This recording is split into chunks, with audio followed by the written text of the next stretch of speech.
B. Industrial Revolution.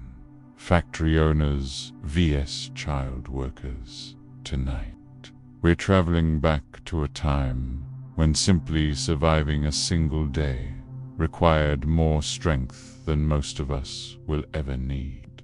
Get comfortable, close your eyes, and let me tell you bits about lives so difficult they'll make your own troubles seem beautifully simple. Welcome to Boring History for Sleep. The child, WRKRSUR, an 80-year-old child working in a cotton mill in Manchester, England.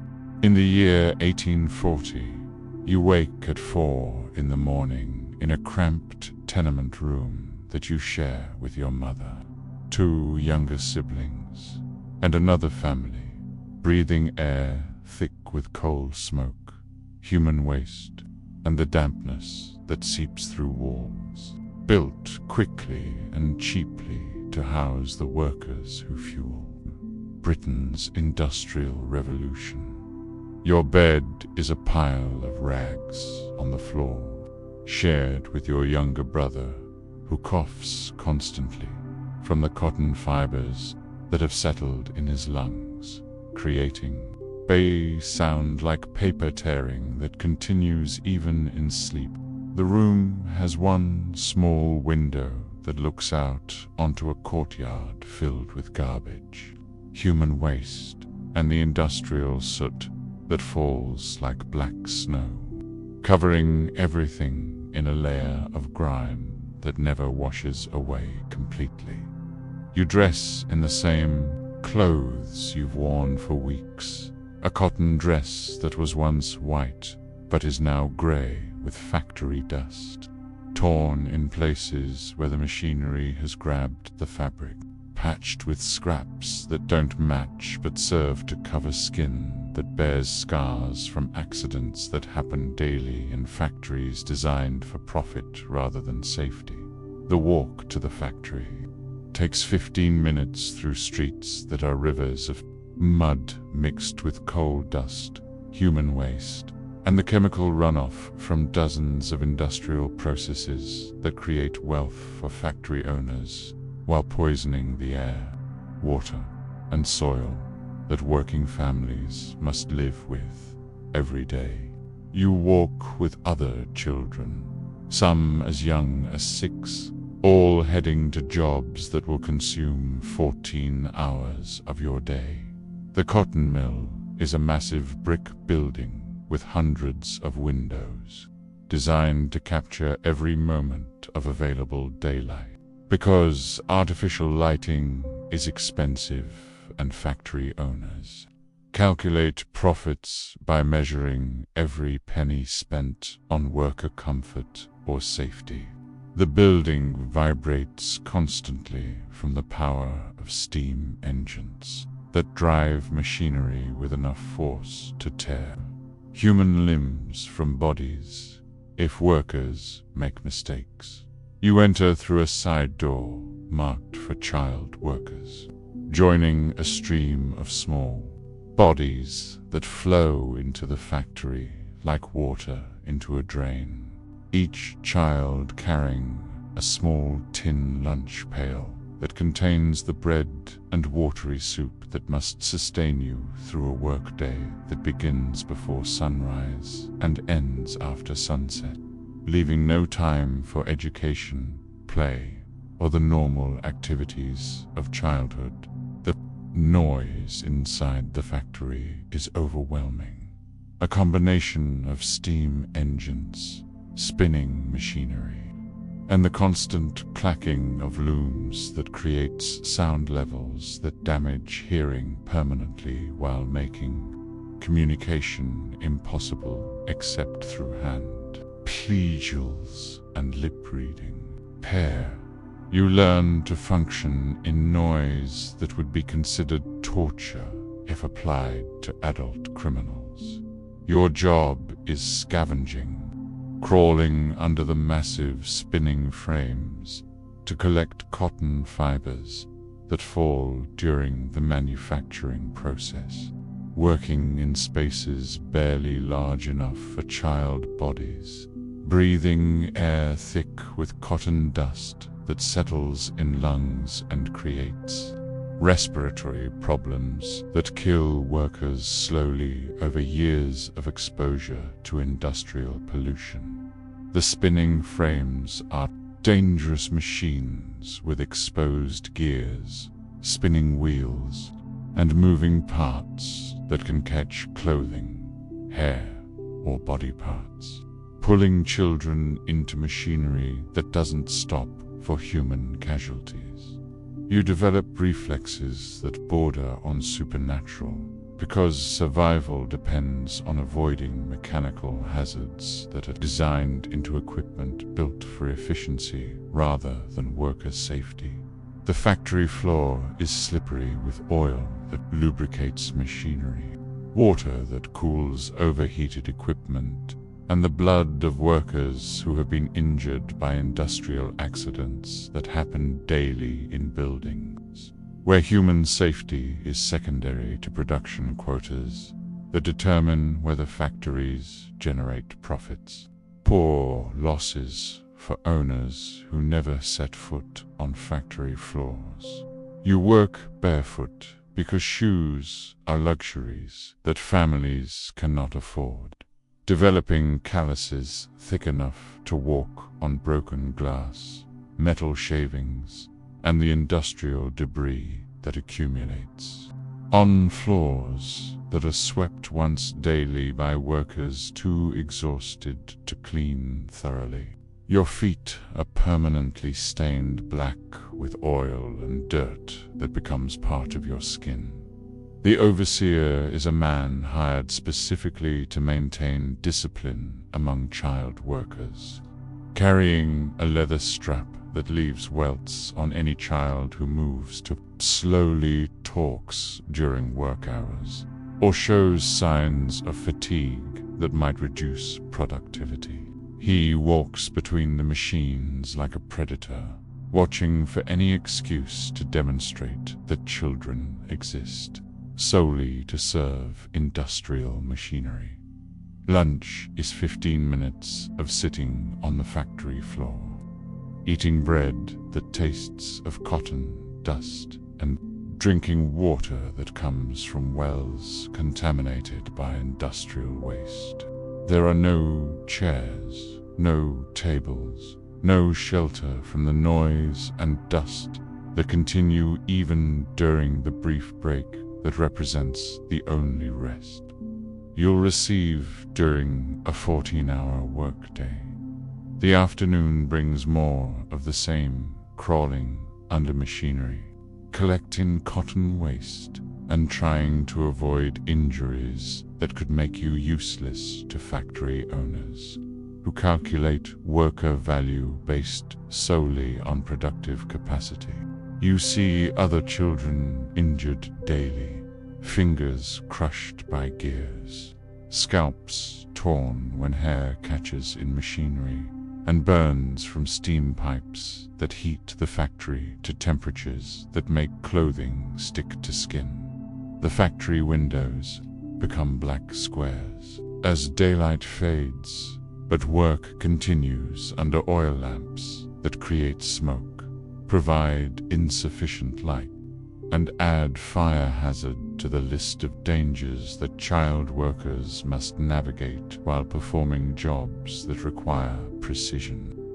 Despite conditions that make concentration nearly impossible, evening brings the long walk home through streets that are dark, dangerous, and filled with the industrial waste that accumulates during days of production that prioritize profit over environmental consequences.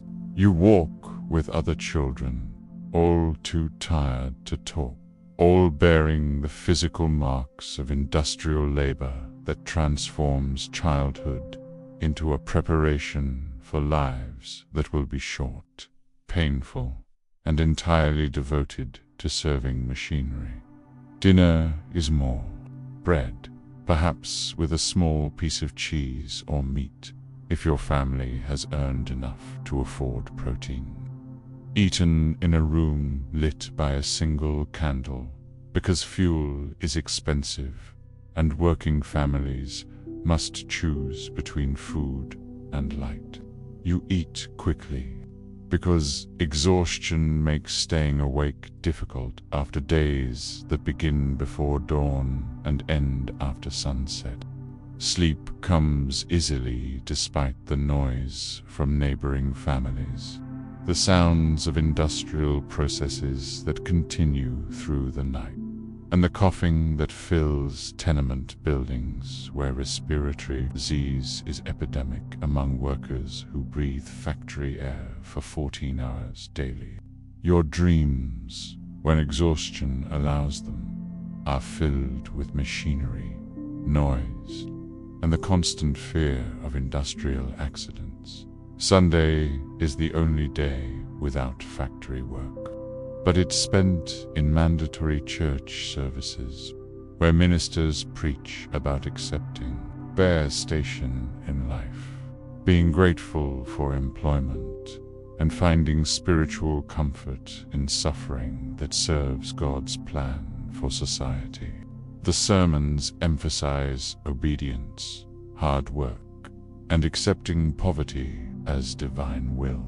This is your life as a child factory worker, an existence where childhood is sacrificed to industrial machinery, where education is replaced by dangerous labor, where health is destroyed by working conditions that prioritize profits over human welfare, and where the future holds only more of the same mechanical servitude until your body breaks or industrial accidents claim your life.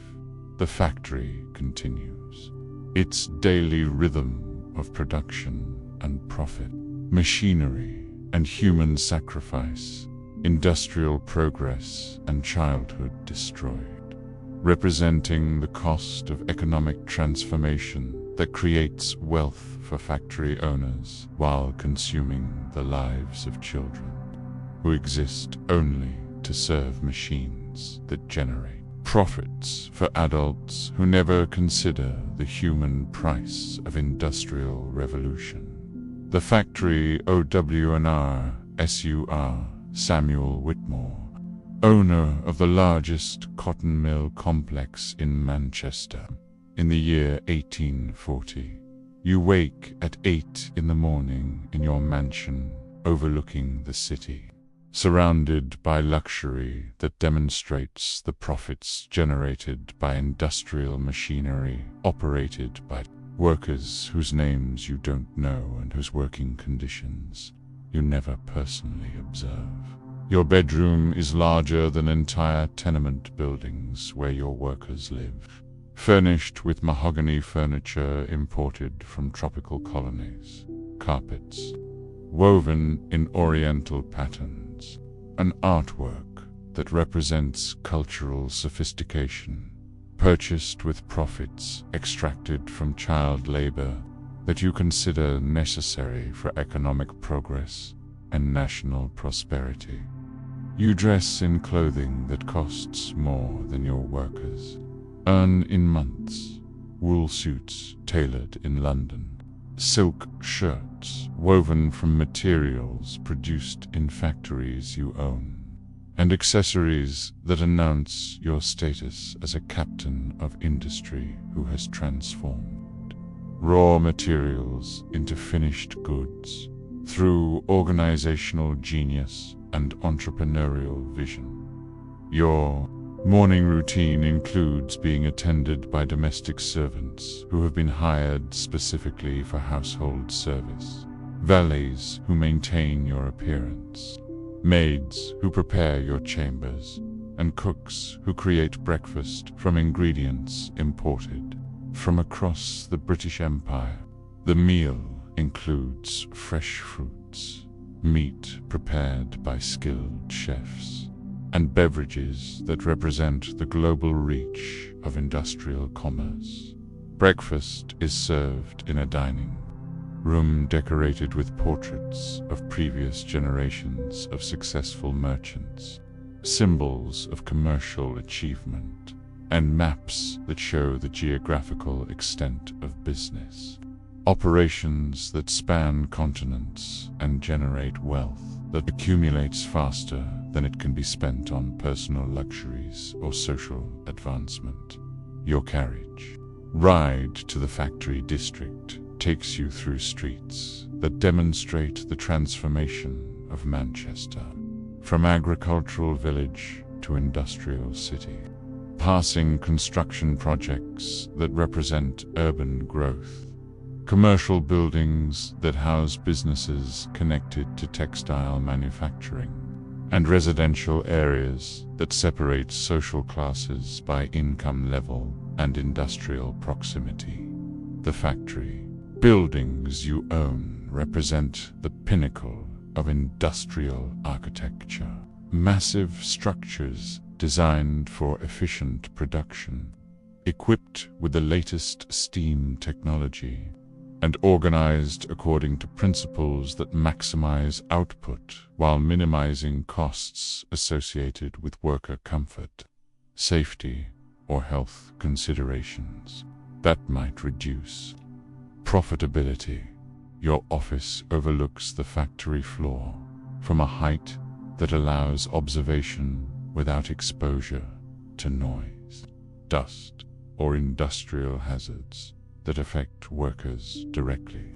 The windows are thick enough to muffle sound. The room is heated by a fireplace that burns coal mined by workers whose conditions you never observe.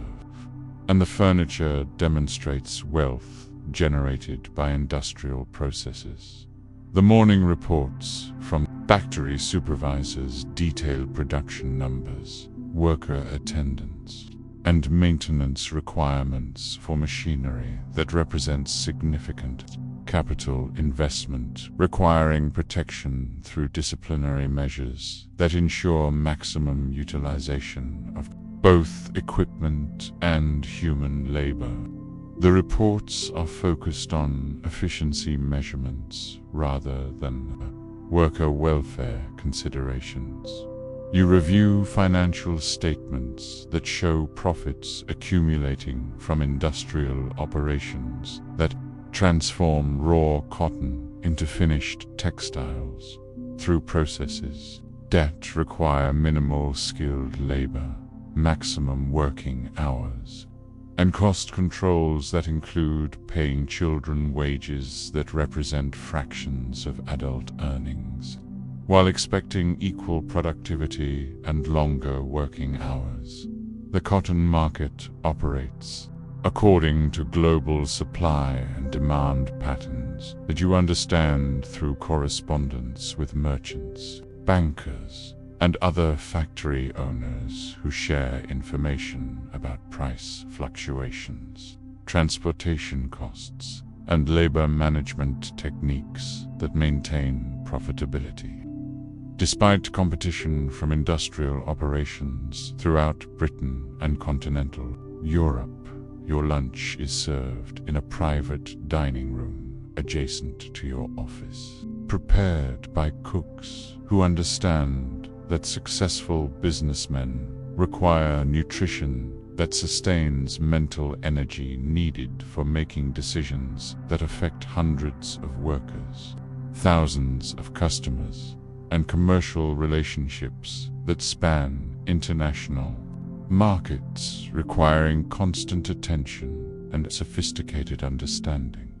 The afternoon includes meetings with other factory owners who gather regularly to discuss labor management, wage levels, and political strategies that protect industrial interests from government regulations that might require improvements in working conditions, safety measures, or child labor restrictions that would increase costs and reduce competitive advantages. These meetings occur in private clubs where industrial leaders plan responses to parliamentary investigations, worker organizing efforts, and social reform movements that threaten to interfere with business operations through legal requirements that prioritize worker welfare over commercial efficiency and profit maximization that drives economic progress. You invest profits in additional machinery, factory expansion, and real estate purchases that demonstrate the wealth-generating potential of industrial manufacturing when properly organized and efficiently managed. The investments represent confidence in continued profitability, based on maintaining current labor practices and production methods that have proven successful. Evening social events include dinner parties where industrial families gather to celebrate commercial success, discuss business opportunities, and plan social activities that demonstrate cultural sophistication purchased through industrial wealth. The conversations focus on profits, expansion plans, and political strategies rather than working conditions or social consequences. The mansion parties feature entertainment imported from London, musicians who perform for audiences that include the most successful industrial families, foods prepared by professional chefs using ingredients that represent global commercial network, and decorations that announce the cultural achievements made possible by industrial profits. Your library contains books on political economy, industrial management, and commercial law, representing intellectual interests that focus on understanding market forces, labor relations, and governmental policies that affect business operations. The reading materials emphasize economic theories that justify current industrial practices. The evening correspondence includes letters from business associates throughout Britain and continental Europe, banks that provide commercial credit, and government officials who understand that industrial progress requires policies that support business interests rather than worker demands that might interfere with economic development and national prosperity. Your family life occurs in spaces insulated from industrial realities. Children who attend private schools rather than working in factories. A wife whose social activities focus on charitable organizations rather than factory conditions. And domestic routines that demonstrate the civilizing effects of commercial success and cultural refinement. The mansion grounds include gardens maintained by professional gardeners, stables that house horses bred for elegance rather than labor, and recreational areas designed for leisure activities that provide relief from business responsibilities. The landscaping represents nature improved through human planning and sufficient financial resources. This is your life as a factory owner, an existence where industrial profits provide luxury that exceeds anything previously available to merchant families, where business success justifies labor practices through economic theories that emphasize productivity over worker welfare, and where commercial achievement represents personal virtue rewarded by market forces that operate according to natural laws. The industrial system continues its daily rhythm of production and profit, machinery and management, commercial success, by representing the economic revolution that creates unprecedented wealth for factory owners while establishing new relationships between capital and labor that define modern industrial society. The Phantom Mill children, in the depths of Manchester's oldest cotton mill, built in 1785 on ground that was once a medieval burial ground. Workers whisper about the Phantom Mill children who appear during the darkest hours of the night shift, when exhaustion blurs the line between reality and hallucination, and the machinery seems to operate with supernatural efficiency. The first documented sighting occurred in 1823, when a night supervisor reported seeing small figures moving between the spinning frames. Long after all child workers had gone home, shadows that seemed to operate machinery with impossible skill, completing tasks that would normally require hours of human labor in minutes of ghostly efficiency that left no explanation for dramatically increased production. The Phantom children appear as translucent figures wearing the ragged clothing of factory workers, their faces bearing the exhausted expressions of children who died while performing industrial labor. Their movements precise and mechanical like the machinery they once operated in life. They work silently, without rest, performing tasks with supernatural dedication that exceeds any human capacity for sustained effort.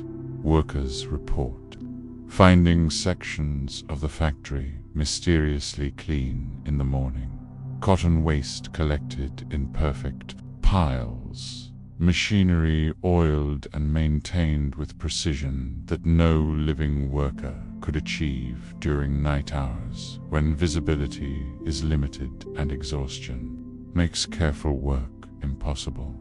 The Phantom children seem to continue their labor beyond death, bound to machinery by supernatural forces. The most frequent sightings occur near the spinning frames, where industrial accidents claimed the lives of numerous child workers, particularly in areas where children were crushed by machinery, caught in gears, or killed by steam explosions that marked the early years of industrial development, when safety measures were considered unnecessary expenses that reduced profitability. Night shift workers describe hearing the sounds of small feet running between machines, whispered conversations in children's voices, and the distinctive coughing that marked children dying from respiratory diseases caused by breathing cotton dust for 14 hours daily in factories designed for production efficiency rather than human health. The Phantom children appear most clearly to living child workers, who report brief conversations with ghostly figures who offer advice about avoiding dangerous machinery, warn about impending accidents, and provide comfort during the overwhelming loneliness that affects children separated from families and normal childhood experiences by industrial labor demands. These supernatural encounters suggest that death doesn't release child workers from factory obligations, that industrial machinery creates bonds between human spirits and mechanical processes that persist beyond physical existence, binding children to labor that continues in ghostly form through supernatural dedication to tasks that consumed their living hours. The Phantom children seem particularly active during periods of industrial expansion, when factory owners increase production quotas, extend working hours, or introduce new machinery that creates additional hazards for living workers. The supernatural activity suggests that ghostly children attempt to assist their living counterparts by completing impossible amounts of work. Factory owners dismiss reports of phantom children as hallucinations caused by exhaustion, poor nutrition, and working conditions that create mental instability among workers who labor for 14 hours in environments filled with noise, dust, and industrial chemicals that affect brain function. They attribute increased production to improved worker efficiency rather than supernatural assistance. However, the consistency of reports across different shifts, the specific details that match historical records of children who died in industrial accidents, and the measurable increases in production during periods of phantom activity suggest that something beyond hallucination explains the mysterious events that occur in Manchester's oldest factories. The Phantom Mill children represent the ultimate cost of industrial progress, childhood sacrificed to machinery, lives consumed by production demands, and deaths that fail to release.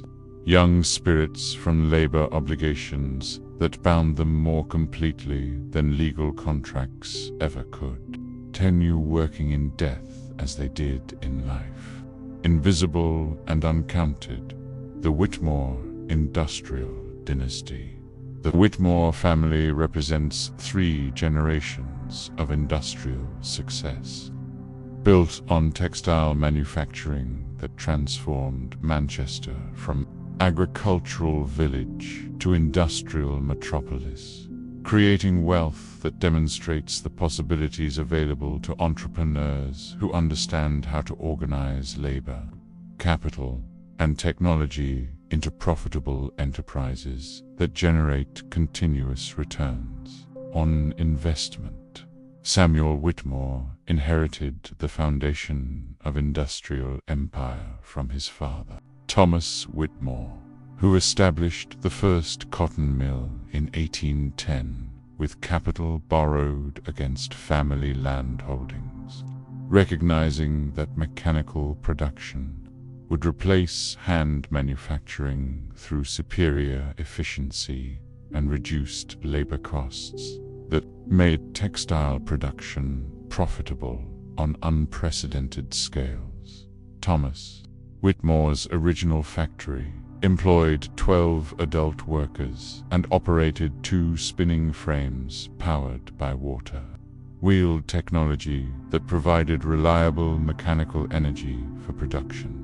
Processes that required consistent power application.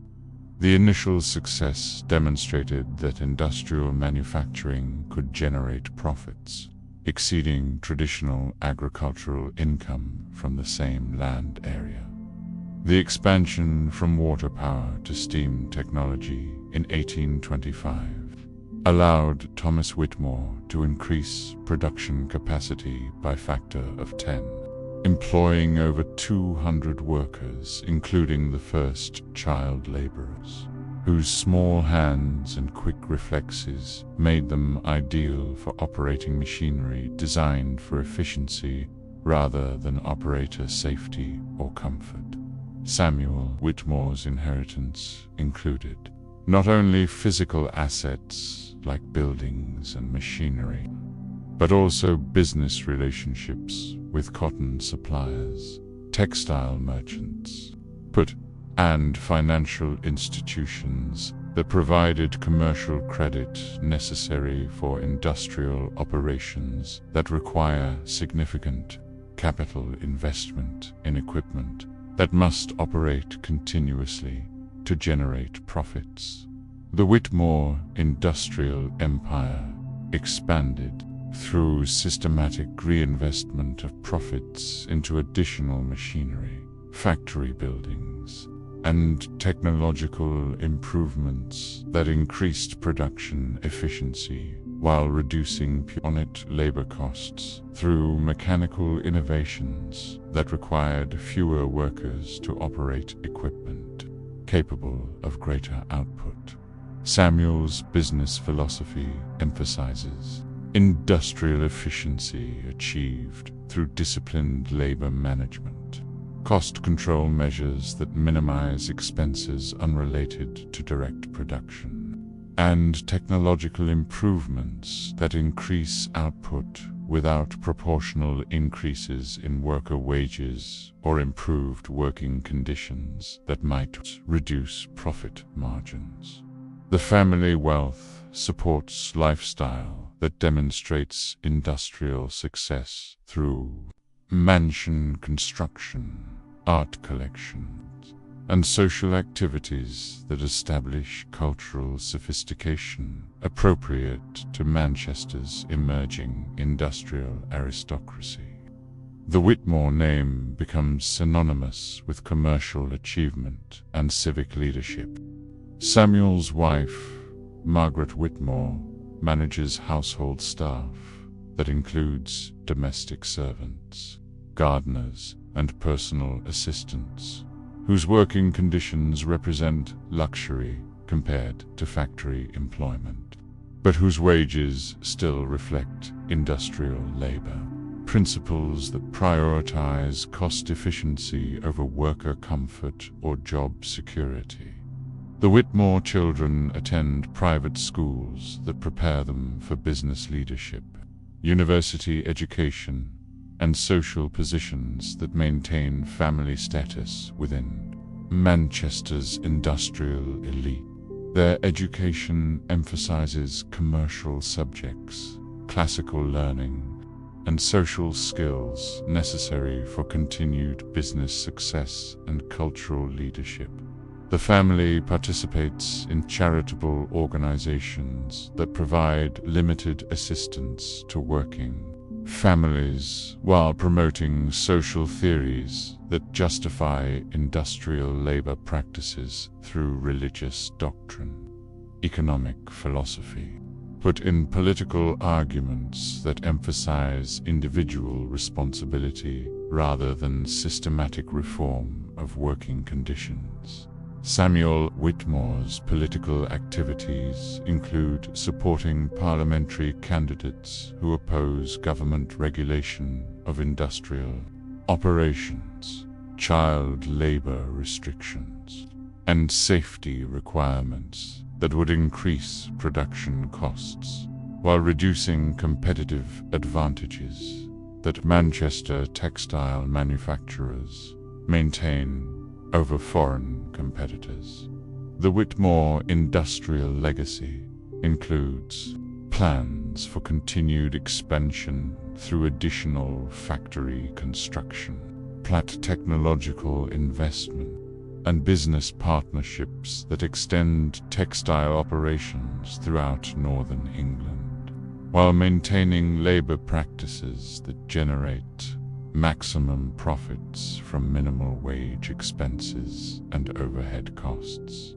Samuel's eventual retirement plans include transferring business operations to his eldest son, who has been educated specifically for industrial management, while maintaining family control over commercial decisions that affect hundreds of workers, whose employment depends on continued profitability of textile manufacturing operations.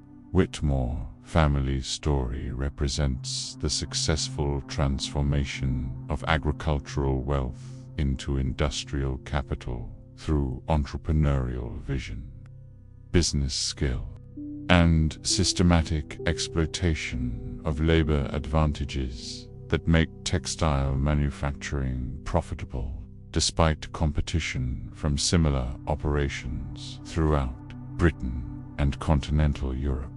This industrial dynasty continues growing through each generation's commitment to business expansion, technological innovation, and labor management practices that prioritize commercial success over worker welfare, creating wealth that supports luxury lifestyles while maintaining production methods that consume human lives in service of mechanical efficiency and profit accumulation.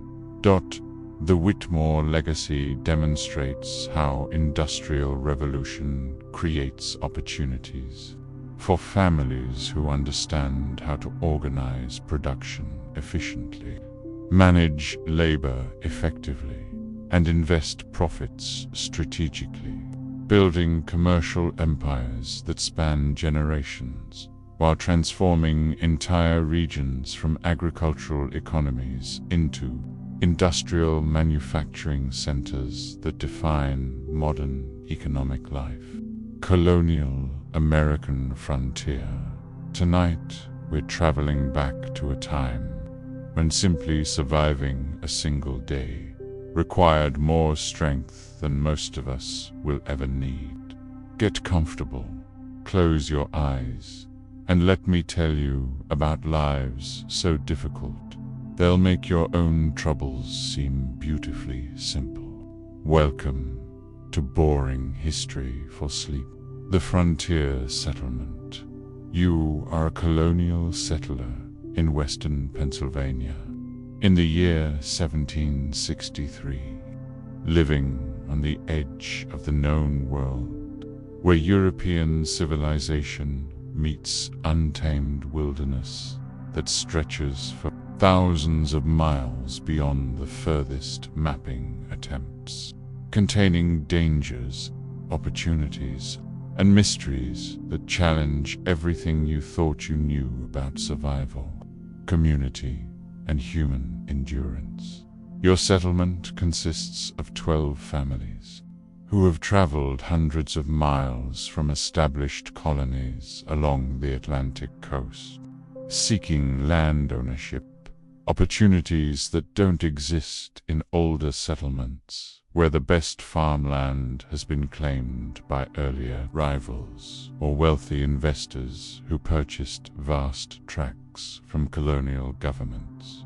The journey to this frontier location took 3 months of walking beside ox-drawn wagons loaded with tools, seeds, household goods, and the basic necessities required to establish civilization in wilderness that has never known European agricultural techniques, building methods, or the complex social organization that makes community life possible.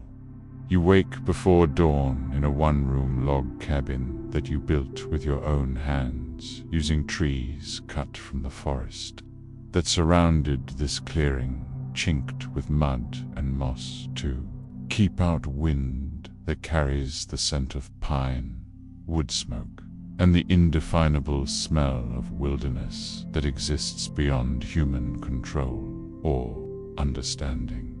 The cabin measures 16 feet by 20 feet, housing your family of 6 people in a space that would be considered cramped even by colonial standards, but represents luxury compared to the canvas tents and lean-to shelters that provided protection during the months of construction required.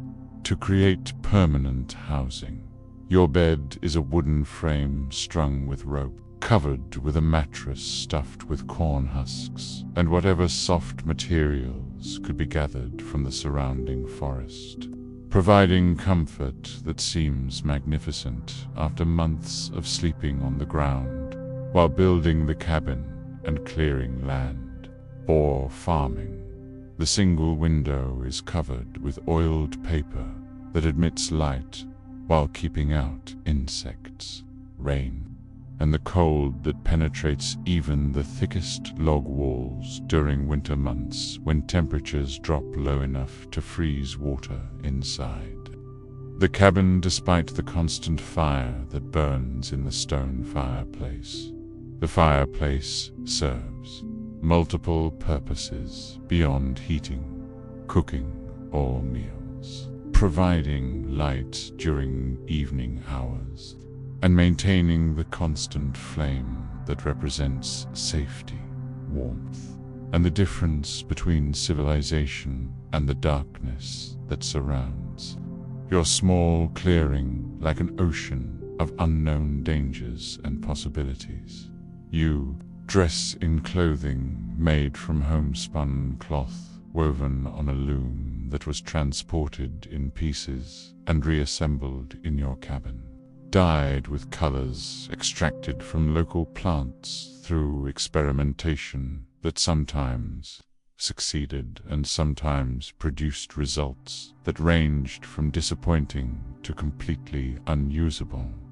Your daily routine begins with checking the livestock that represents wealth, food, security, and transportation capability essential for frontier survival. Animals that must be protected from predators that include wolves, bears, and mountain lions that view domestic animals as convenient prey requiring less effort than hunting wild game. The chickens live in a coop built adjacent to the cabin, constructed with gaps small enough to exclude foxes and weasels, but large enough to provide ventilation that prevents the respiratory diseases that can kill entire flocks. During humid summer months, when poor air circulation creates conditions that breed illness, your cow provides milk, butter, and the possibility of cheese if you can maintain the specific temperature and cleanliness conditions required for dairy production in an environment where refrigeration doesn't exist and preservation techniques must rely on salting, smoking, and fermentation processes that require constant attention. The pig represents protein security and fat that serves multiple purposes: cooking, soap making, and waterproofing leather goods that must withstand constant exposure to moisture, mud, and the rough use that frontier life demands from every tool, clothing, item, and piece of equipment.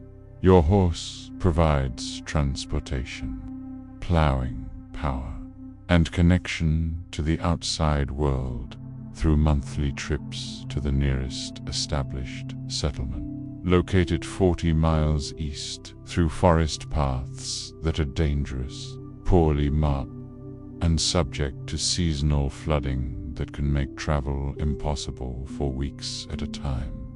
The morning milking requires checking each animal for signs of illness, injury, or the mysterious ailments that can kill livestock without warning in environments where veterinary knowledge consists of folk remedies, traditional treatments, pair, and desperate experimentation with plant-based medicines gathered from the surrounding wilderness. Feeding the animals requires hay that you cut and stored during summer months, grain that was grown in cleared fields and stored in wooden containers, designed to exclude rodents that can consume entire winter food supplies if storage systems fail to prevent access to stored feed. The barn protects animals and feed from weather that can range from torrential rains that flood low-lying areas to blizzards that dump snow depths that make travel impossible and threaten animal survival if shelter proves inadequate during extended periods of extreme cold. After animal care, you begin the daily work of expanding your farm through land clearing that involves cutting down trees, removing stumps, picking stones from soil, and preparing ground for planting crops that will determine whether your family survives the coming winter or faces starvation that kills frontier families regularly. Tree cutting requires skills that you learned through necessity rather than training. Using axes that must be kept sharp through constant attention to blade condition. Technique that prevents injury during work that is inherently dangerous when performed by inexperienced hands, using tools capable of causing fatal accidents. The trees must be felled in directions that prevent damage to existing buildings, cleared areas, or other trees that you plan to harvest later, requiring planning abilities that consider weight distribution, wind direction, and terrain features that affect how falling trees will behave when they lose connection to their root systems. Large trees are too heavy to move after cutting, so they must be burned where they fall, creating fires that require constant supervision to prevent spread to areas where flames could destroy buildings, fences, or standing timber that represents future construction materials or fuel supplies. The stumps must be removed through digging that exposes root systems, cutting that severs connections between above-ground and below-ground portions of trees, and pulling that requires ox power lever systems, and techniques that combine mechanical advantage with human strength to move objects that weigh hundreds of pounds. Stump removal creates holes that must be filled with soil, leveled to create uniform planting surfaces, and prepared through techniques that break up hard earth, incorporate organic matter, and create conditions that support seed germination and plant growth in soil that has never been cultivated. Stone picking involves walking over cleared ground and removing rocks that would damage plowing equipment, interfere with plant growth, pour, create uneven surfaces that make harvesting difficult, work that seems endless because frost brings new stones to the surface each spring through soil movement that continues throughout winter months. The cleared land must be plowed using equipment that breaks up soil compacted by centuries of forest growth, creates furrows that allow seed planting, and prepares ground for crops that will grow only if soil conditions, weather, and pest control efforts combine successfully during the growing season. Plowing requires controlling oxen that provide power, pulling equipment through soil that contains roots, stones, and organic matter that can jam plows, break equipment, or cause accidents that injure animals or humans working in close proximity to large animals and heavy machinery. Your plow is a wooden implement reinforced with iron parts that were forged by a blacksmith in the nearest established settlement, requiring repair skills that you must develop because professional assistance is not available when equipment failures occur during critical planting or harvesting periods. Seed planting follows. Careful timing that considers soil temperature, moisture levels, and seasonal weather patterns that affect germination success. Plant growth and harvest timing that must occur before killing frosts destroy crops that represent months of work and family food security. The seeds were purchased during the previous year's trip to established settlements, selected for varieties that grow well in local climate conditions, stored through winter months in containers that exclude moisture and rodents, and rationed carefully because seed failure means crop failure and possible starvation. Corn represents B, foundation of frontier agriculture, because it grows well in newly cleared land, provides food for humans and animals, and can be processed into meal that stores well through winter months.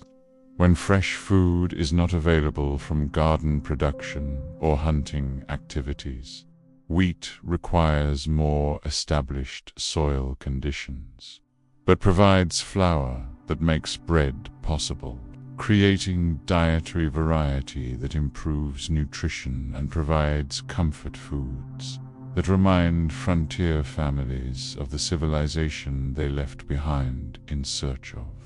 Land ownership opportunities. Beans grow well when planted with corn, providing protein that complements grain-based nutrition while improving soil fertility. Through root systems that add nitrogen to earth that becomes depleted through continuous cropping without fertilizer inputs that are not available on the frontier, garden vegetables must be planted in areas close to the cabin where they can receive daily attention. Protection from animal pests by and harvesting that occurs at optimal times for eating fresh or preserving through drying. Root cellar storage or pickling techniques that extend food availability through winter months. The garden requires constant weeding that prevents competition between desired plants and wild growth that can overwhelm cultivated crops.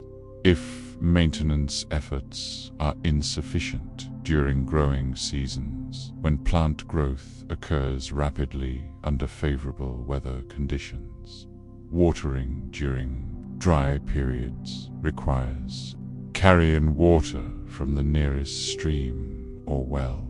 Work that becomes exhausting during hot summer months when garden plants require daily moisture supplements to survive periods of insufficient rainfall that can destroy entire growing seasons.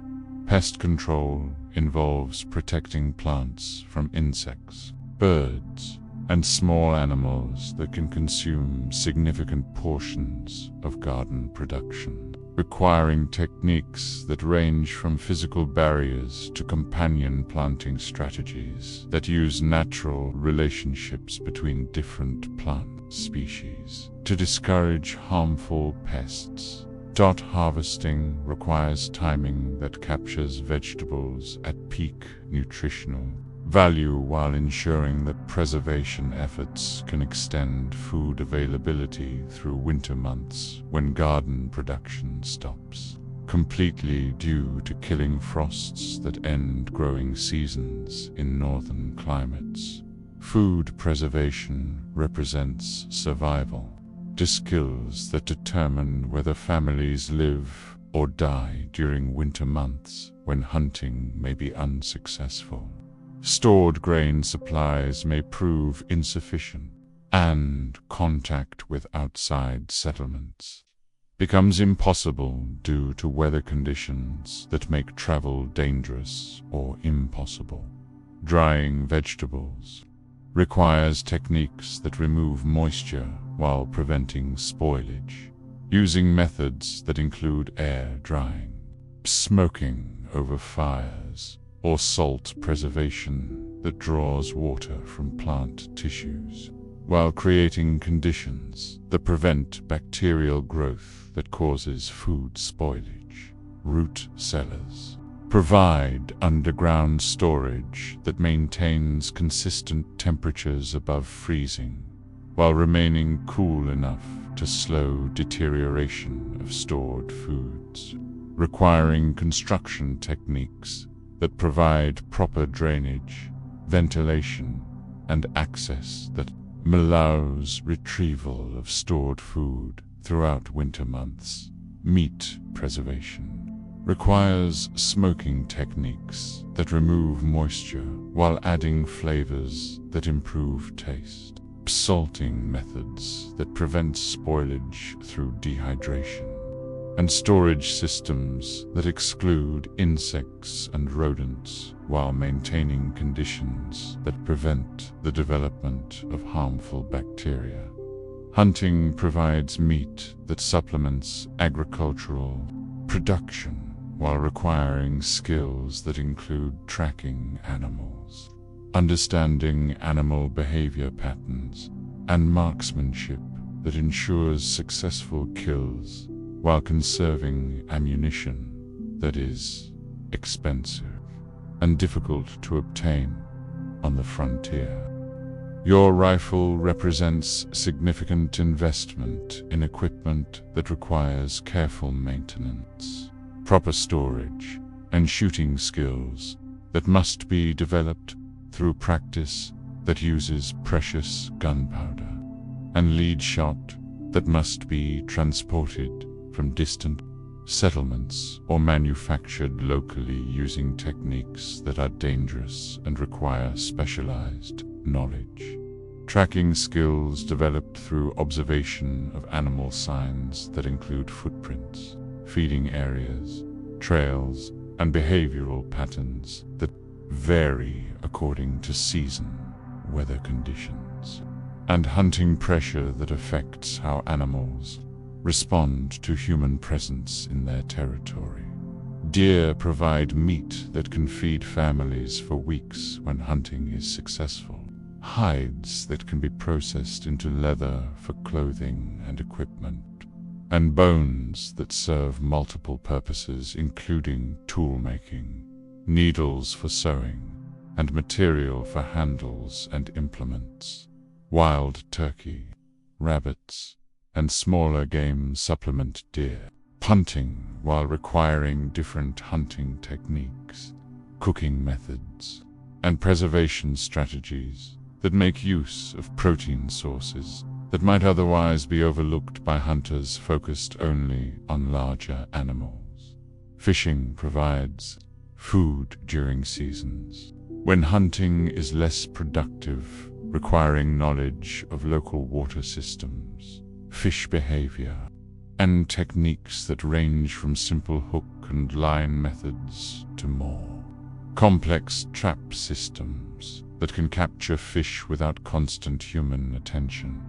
The stream that flows near your settlement provides water for drinking, cooking, and washing, but also serves as transportation corridor for fish that migrate seasonally, creating opportunities for food gathering that supplement agricultural and hunting activities during specific times of year. Water collection requires daily trips to the pre-stream with buckets that provide household water supplies. Work that becomes more difficult during winter months when ice formation makes access dangerous and water collection requires breaking through frozen surfaces that reform constantly. Your well provides water that is closer to the cabin but requires maintenance that includes cleaning debris from the bottom, repairing the wooden frame that prevents cave-ins, and operating the rope and bucket system that raises water from depths that provide reliable access to groundwater. Laundry requires heating water over fires, using soap made from animal fat and lye extracted from wood ashes, and scrubbing techniques that clean clothing while preserving fabric that must last for years because replacement clothing is not available from local sources. Soap making combines animal fat saved from butchering with lye that is produced by running water through wood ashes, creating chemical reactions that produce cleaning agents while requiring techniques that prevent burns from caustic materials that can cause serious injuries. Clothing production requires processing animal hides into leather through tanning techniques that use tree bark plant materials and time-consuming procedures that transform raw hides into material suitable for clothing. Boots and equipment that must withstand constant use under harsh conditions. Spinning and weaving transform plant fibers into cloth using equipment that was transported to the frontier and reassembled in your cabin, requiring skills that produce fabric for clothing, household goods, and trade items that can be exchanged for manufactured goods during visits to established settlements. Tool maintenance requires blacksmithing skills that allow repair of metal, implements, sharpening of cutting edges, and creation of specialized tools needed for specific frontier tasks. Work that uses a forge anvil, and techniques that must be learned through experimentation and observation. Your forge burns charcoal that you produce by burning wood under controlled conditions that remove moisture and impurities while creating fuel that burns hot enough to heat iron for shaping, welding, and repair work that keeps essential tools in working condition.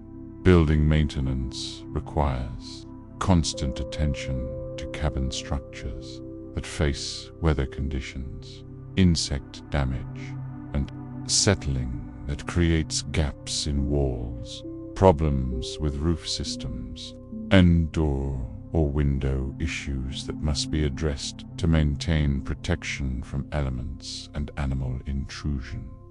The cabin roof requires periodic replacement of wooden shingles that split, warp, or blow away during storms. Work that involves climbing on steep surfaces while handling materials and tools that can cause serious injuries if dropped or improperly handled. Chinking maintenance involves replacing mud, moss, and other materials that fill gaps between logs. Work that must be performed regularly because settling, weather, and animal activity create openings that allow wind, rain, and insects to enter living spaces. Fence construction and repair. Protect garden areas and livestock enclosures from wild animals that can destroy crops or kill domestic animals, requiring techniques that create barriers effective against different types of animals. While using materials available from local forest resources, seasonal preparations require different activities. Throughout the year, as weather patterns change and create new challenges, opportunities, and survival requirements that demand flexibility, planning, and resource management that considers long-term needs as well as immediate requirements. Spring brings planting season that requires all available family labor focused on ground preparation, seed planting, and early garden care that determines food production for the entire year. Work that must be completed within narrow time windows determined by weather conditions and soil readiness. Summer involves constant garden maintenance, hay cutting for animal feed, and building projects that take advantage of warm weather and long daylight. Hours to accomplish construction work that is difficult or impossible during winter months when cold. Temperatures and limited daylight restrict outdoor activities. 4. Requires harvesting crops, processing food for winter storage, and completing building projects that provide protection during cold months. Work that continues until killing frosts end growing seasons and weather conditions make outdoor work difficult or dangerous. Winter brings different challenges that include maintaining adequate heat in living spaces, caring for animals in confined spaces, and managing stored food supplies that must last until spring growing seasons resume and fresh food becomes available. Again, community cooperation provides essential support for tasks that exceed individual family capabilities, organizing work parties for major construction projects, sharing specialized skills and equipment, and creating social connections that provide assistance during emergencies, illness, or other crises that threaten family survival. Barn raising brings together multiple families to construct buildings that require more labor than individual families can provide, creating community events that combine necessary work with social activities that strengthen relationships and provide opportunities for sharing information, resources, and mutual support. Skill sharing allows families with specialized knowledge to teach others essential frontier techniques, trading expertise in different areas, while creating community resources that improve everyone's survival capabilities and reduce dependence on distant settlements for goods and services. Emergency assistance provides support during illness, injury, or other crises that can threaten family survival, creating informal networks of mutual aid that recognize that frontier life creates situations where community cooperation makes the difference between survival and disaster. Trade relationships with Native American communities provide access to knowledge about local resources, hunting techniques, and survival strategies developed through generations of experience in environments that European settlers are only beginning to understand and adapt to. These relationships require diplomatic skills, cultural sensitivity, and trading practices that create mutual benefits while avoiding conflicts that can result in violence, property destruction, or interference with activities essential for frontier survival and community development. Trading posts provide connection to manufactured goods, news from established settlements, and markets for frontier products that can be exchanged for items that cannot be produced locally, requiring periodic trips that involve travel through dangerous territory while transporting valuable goods. The nearest trading post is located 60 miles east through forest paths that cross streams, climb mountains, and pass through territory where travelers face risks that include getting lost, encountering hostile wildlife, or suffering accidents that can prove fatal when help is not available. These trading expeditions require careful planning that considers weather conditions, trail safety, and timing that allows completion of business while returning home before seasonal conditions make travel impossible or extremely dangerous for people. Carrying valuable goods through wilderness areas, your settlement represents the advancing edge of European civilization spreading westward across a continent that contains unlimited land, resources, and opportunities for people willing to endure hardships that test human endurance, adaptability, and determination to create new communities in environments that challenge survival skills developed in completely different circumstances. The frontier experience transforms families through shared hardships that require cooperation,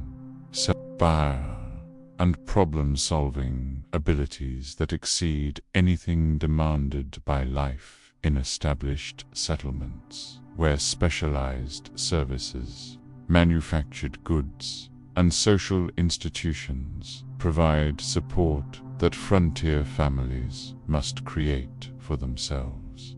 Children grow up learning skills that combine traditional knowledge with frontier adaptations, developing capabilities that include wilderness survival, agricultural techniques, construction methods, and community cooperation that prepare them for lives that will probably involve further westward movement as population growth and land availability create new opportunities.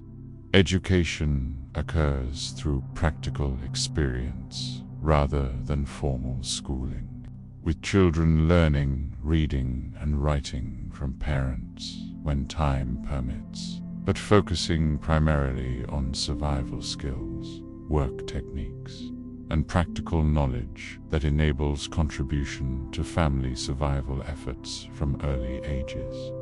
Religious life adapts to frontier conditions through informal services.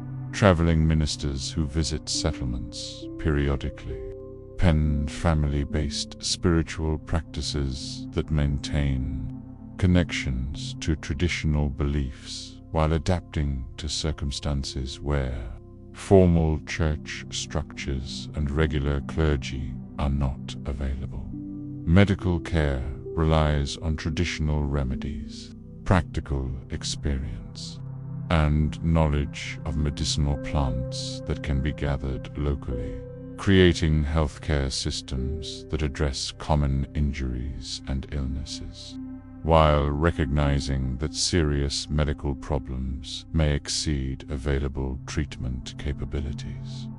Childbirth occurs without professional medical assistance, relying on knowledge passed down through generations of women, support from female community members, and traditional techniques that address complications using methods that combine practical experience with desperate improvisation when standard procedures prove insufficient.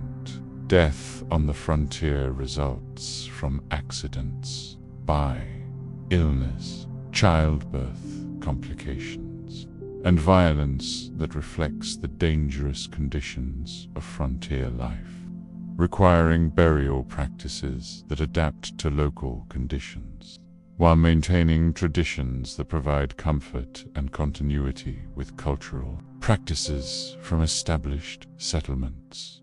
Your frontier settlement represents both opportunity and sacrifice, offering land ownership and independence that would be impossible in established areas, while demanding hardships that test every aspect of human capability and endurance, creating lives that combine unprecedented freedom with constant struggle for survival. This frontier experience shapes character through daily challenges that require resourcefulness, physical strength, and mental toughness that develops through facing problems that have no easy solutions, and consequences that directly affect family survival and community success.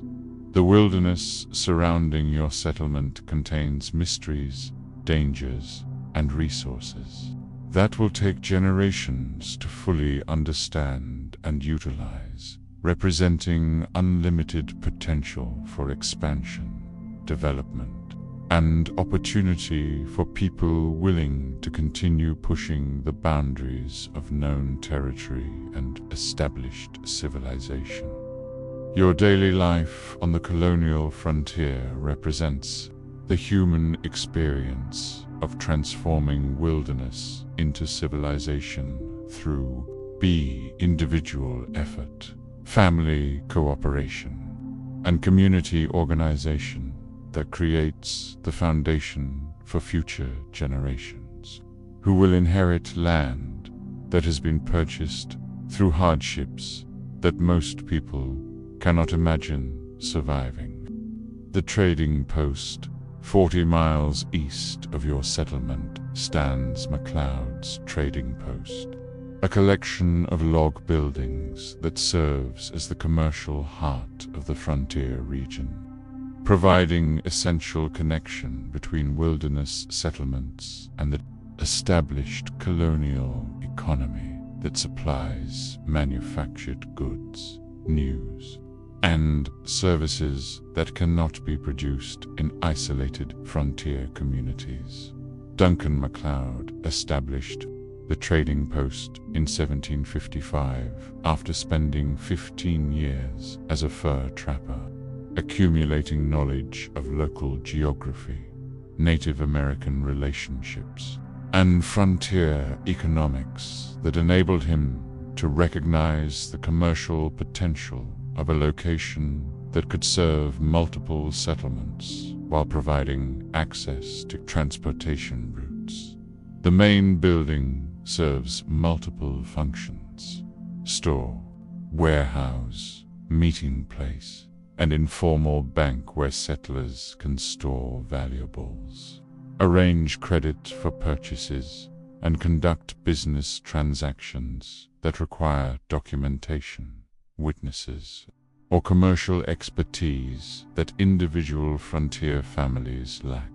The per-store section contains manufactured goods that represent luxury and necessity to frontier families.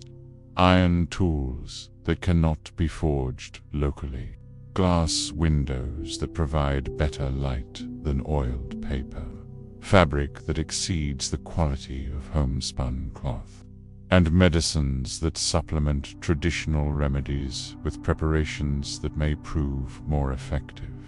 The warehouse stores furs, hides, and agricultural products that frontier families bring for trade, accumulating goods that will be transported east to established markets, where frontier products command prices that make the difficult transportation profitable despite the risks and expenses involved.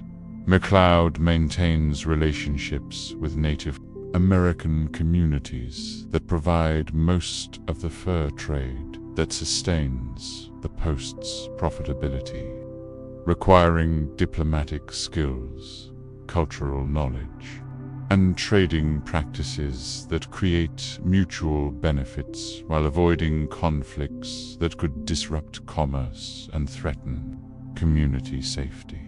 The fur trade operates according to seasonal patterns that reflect animal behavior, weather conditions, and transportation possibilities that determine when furs can be collected, processed, and transported to markets where demand fluctuates according to fashion trends and economic conditions in distant cities. Beaver pelts represent the most valuable trade item, prized for hat making that creates demand in European markets, where beaver felt demonstrates wealth and fashion sophistication that justifies prices that make fur trapping profitable, despite the hardships and dangers involved in collection. Deer hides provide leather that serves multiple purposes in both frontier and established communities, requiring processing techniques that transform raw hides into materials suitable for clothing, equipment, bend, trade goods that maintain value during transportation and storage. Bear pelts offer warmth and durability that makes them valuable for frontier use and trade, but require hunting skills and courage that make bear hunting dangerous work that results in injuries and deaths among hunters who underestimate the risks involved in pursuing large predators. The trading post maintains relationships with teamsters who transport goods between frontier posts and established settlements, requiring coordination of schedules, routes, and security arrangements that protect valuable cargo during journeys through territory where bandits, adverse weather, and mechanical problems threaten commercial operations. Transportation occurs using ox-drawn wagons that can carry heavy loads over rough terrains, but require careful route planning, adequate forage for animals, and timing that avoids seasonal conditions that make travel impossible or extremely dangerous for people and animals. The teamsters represent connections to the outside world, bringing news from established settlements, information about political development, and gossip that provides entertainment while keeping frontier communities informed about events that may affect their safety. Economic opportunities or legal status. McLeod's store extends credit to reliable customers, maintaining account books that record purchases, payments, and outstanding debts that will be settled when customers bring furs, agricultural products, or other trade goods that can be converted into money or exchange value. The credit system operates on trust, personal knowledge, and reputation within frontier communities where dishonesty can result in social isolation, loss of trading privileges, and exclusion from community cooperation that is essential for survival in environments where individual families cannot meet all their needs independently. Pricing reflects transportation costs, storage expenses, and profit margins that must compensate for risks involved in frontier commerce, creating prices that seem high to frontier families, but represent reasonable markups. Considering the expenses and uncertainties involved in supplying remote locations, the trading post serves as informal communication center where travelers leave messages. Families seek information about relatives in distant settlements, and community announcements are posted for people who visit the post during business trips or social occasions. Mail service operates irregularly through teamsters and travelers who carry letters between frontier settlements and established communities, providing communication that may take months to reach destinations, but represents the only available connection to family members and business associates in distant locations. The post maintains a small library of books, newspapers, and documents that provide education, entertainment, and information to frontier families who rarely have access to reading materials. Beyond personal possessions that survive the journey to frontier locations and the hardships of frontier life, McLeod's personal quarters occupy the second floor of the main building, demonstrating prosperity that exceeds most frontier standards, while remaining modest compared to wealth available in established settlements, where commercial opportunities provide greater income potential and easier access to luxury goods. Trading Post attracts visitors who combine business with social activities, creating opportunities for frontier families to interact with neighbors, share information, and participate in community events that provide relief from the isolation and constant work demands of frontier life. Seasonal gatherings occur during spring and fall, when weather permits, travel and farming activities allow time for social visits, creating informal festivals that combine trading activities with entertainment, information sharing, and community cooperation planning. The spring gathering coincides with planting season preparation, when families need seeds, tools, and supplies for growing seasons, while having winter furs and preserved foods available for trade, creating business conditions that benefit both customers and the trading post. Fall gatherings occur after harvest, seasons when families have crops available for trade and need supplies for winter months, creating peak business periods that determine annual profitability for the trading post, while providing essential services to frontier communities. MacLeod employs assistants who help with store operations, warehouse management, and customer service, providing employment opportunities for young men who seek experience in frontier commerce, while contributing to family income through wages that supplement agricultural and hunting activities.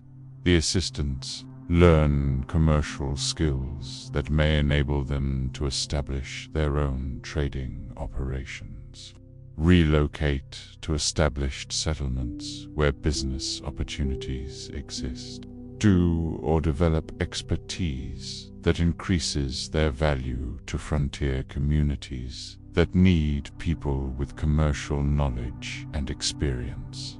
Security concerns require constant vigilance against theft, fraud, and violence that can threaten commercial operation, personal safety, and community stability, requiring defensive preparations, careful customer screening, and relationships with local authorities who can respond to criminal activities.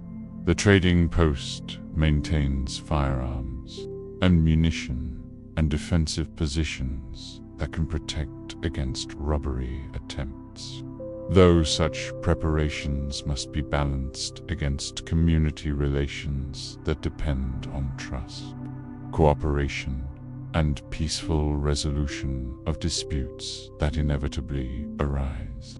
In commercial relationships, inventory management requires careful planning that anticipates customer needs, seasonal demand patterns, and transportation schedules that determine when goods will be available for sale and when trade items will be collected for shipment to external markets. Storage facilities must protect goods from weather, rodents, and deterioration that can destroy merchandise value, requiring construction techniques, maintenance procedures, and inventory rotation practices that minimize losses while maximizing the useful life of stored products. MacLeod's business records document transactions, credit arrangements, and market conditions that provide historical information about frontier economic development, population changes, and commercial relationships that shaped the transformation of wilderness into settled territory. The trading post represents civilization's advance into wilderness, creating commercial relationships that connect isolated settlements to broader economic systems, while providing services that enable frontier communities to survive, prosper, and gradually develop into established towns and cities. This commercial institution serves as catalyst for regional development by facilitating trade, communication, and social interaction that strengthens frontier communities, while creating economic incentives for continued westward expansion and territorial development that characterizes American colonial growth. MacLeod's success demonstrates entrepreneurial opportunities available to individuals who understand frontier conditions, possess commercial skills, and can adapt business practices to environments where standard commercial practices must be modified to address unique challenges and opportunities. The trading post's continuing operations depend on maintaining balance between profitability and community service, providing essential goods and services while generating income that justifies the investments, risks, and efforts required to sustain commercial activities in remote, dangerous, and economically uncertain frontier environments. The woodland Indians, beyond your settlement, in the vast forests that stretch westward for hundreds of miles, live the woodland Indian communities whose ancestors have inhabited this region for countless generations, developing sophisticated cultures, sustainable resource management practices, and territorial relationships that European settlers are only beginning to understand and acknowledge. The nearest woodland community consists of approximately 40 families, living in a village located 12 miles northwest of your settlement, situated near a river confluence that provides reliable water, transportation access, and fishing opportunities that supplement hunting and agricultural activities that sustain their traditional lifestyle. The village layout reflects centuries of experience with seasonal weather patterns, defensive considerations, and resource access requirements, featuring longhouses arranged according to clan relationship, ceremonial areas designated for religious activities, and workspaces organized for efficiency in food processing, tool making, and craft production. The longhouses are substantial structures built using wooden frameworks covered with bark panels that provide insulation, weather protection, and flexibility that allows buildings to expand or contract according to temperature changes, without suffering structural damage that would require constant repair and maintenance. Each longhouse accommodates multiple families, related through maternal lineage, creating living arrangements that strengthen family bonds, facilitate childcare responsibilities, and organize community resources according to kinship patterns that determine social obligations, political influence, and economic cooperation.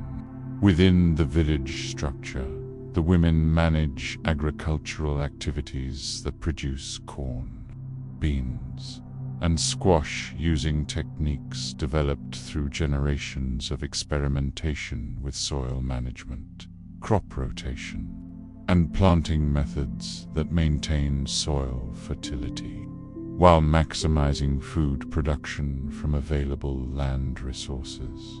Their agricultural system combines multiple crops in single growing areas, creating plant communities that support each other through nitrogen fixation, pest control, and efficient use of soil nutrients that allows sustainable food production without requiring external fertilizer inputs or land expansion.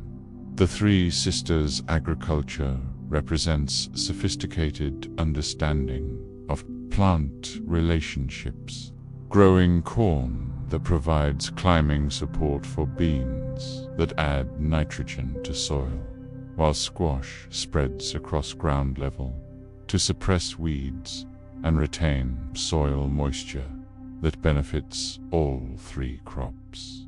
Garden maintenance requires detailed knowledge of plant growth patterns, pest management techniques, and harvest timing that maximizes nutritional value while ensuring adequate seed preservation for future growing seasons and food storage that sustains families through winter months. Women also manage food processing activities that transform agricultural products into forms suitable for long-term storage, including corn grinding that produces meal, bean drying that preserves protein sources, and squash processing that creates dried vegetables available throughout winter. The men focus primarily on hunting activities that provide meat, hides, and materials for tool making, requiring extensive knowledge of animal behavior, tracking techniques, and weapons skills that ensure successful hunts while conserving arrows, spears, and other equipment that requires significant labor to produce. Hunting strategies vary according to seasonal animal behavior patterns, weather conditions, and territorial considerations that determine where different animals can be found during specific times of year, requiring planning and coordination that involves multiple hunters working together for maximum efficiency. Deer hunting provides meat that feeds families for extended periods while supplying hides that become clothing, tools, and trade items, requiring processing techniques that make use of every part of animals through methods that minimize waste while maximizing utility of hunting efforts. Bear hunting represents both opportunity and extreme danger, requiring courage, skill, and cooperation among experienced hunters who understand that mistakes can result in serious injury or death, while successful hunts provide large quantities of meat, fat, and fur. Small game hunting supplements larger hunting efforts while requiring different techniques, equipment, and strategies that make use of snares, traps, put-out, and individual hunting methods that can be employed when weather conditions or other factors make group hunting impractical or impossible. Fishing activities take advantage of seasonal fish migrations, spawning periods, and feeding patterns that create opportunities for food gathering that supplements hunting and agricultural production while requiring knowledge of water systems, fish behavior, and capture techniques. The river systems provide transportation corridors that connect distant territories, enable trade relationships with other communities, and offer access to resources that are not available in immediate village areas, requiring canoe building skills and navigation knowledge that enables safe travel through unfamiliar territory. Canoe construction combines practical engineering with artistic expression, creating watercraft that are light enough for portage between water systems but strong enough to carry people and cargo safely through rapids, across lakes, and during extended journeys that may last for weeks. Tool making requires knowledge of stoneworking, wood carving, and metalworking techniques that produce implements suitable for hunting, agricultural work, food processing, and craft production, using materials that are available locally or obtained through trade, relationships with distant communities. Stone tools are created through knapping techniques that shape flint, obsidian, and other materials metals into cutting edges, spear points, and specialized implements that serve specific purposes, while requiring skills that take years to develop and maintain. Through constant practice and experimentation, wooden tools include bows that require understanding of wood properties, proper seasoning techniques, and construction methods that create weapons capable of accurate shooting while maintaining durability. Through extensive use under varying weather conditions and hunting situations, pottery production provides containers for food storage, cooking, water transport, requiring knowledge of clay sources, firing techniques, and decoration methods that create functional items while expressing artistic traditions that connect current generations to ancestral cultural practices, basket-making uses, plant materials gathered during specific seasons when fibers are at optimal strength and flexibility, creating containers that serve multiple purposes, while demonstrating weaving skills that require years of training and practice to achieve professional quality results. Clothing production transforms animal hides into garments that provide protection from weather while allowing freedom of movement required for hunting. Agricultural work and daily activities using techniques that include tanning, cutting, and sewing methods that maximize durability and comfort.